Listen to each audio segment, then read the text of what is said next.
ಕಂಡಿದ್ದೆ ಕೇಳಿದ್ದೆ ಓದಿದ್ದೆ ಮೆಚ್ಚಿದ್ದೆ ನೂರಾರು ಲವ್ ಸ್ಟೋರಿಯ ಅವು ಹುಲ್ಕಟ್ಟಿ ಆಗೋದ್ವಯ್ಯ ನಿನ್ನ ಲವ್ ಸ್ಟೋರಿ ಬೆಸ್ಟ್ ಆಯ್ತಯ್ಯ ಗೆಳೆಯ ಏಳಯ್ಯ ಕುಂತರೆ ಹಾಗಯ್ಯ ಚಿಂತೆಯಾಗೆ ಮಾಡುತ್ತೀಯೋ ಗೆಳೆಯ ಬೇಡಯ್ಯ ಲವ್ವೇ ಹೀಗಯ್ಯ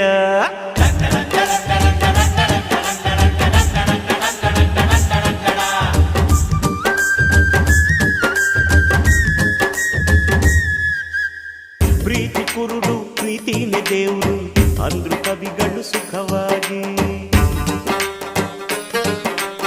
ಸಾಕ್ಷಿ ಇಟ್ಟು ಸಾಬೀತು ಮಾಡಿದೆ ಗೆಳೆಯ ನೀನು ನಿಜವಾಗಿ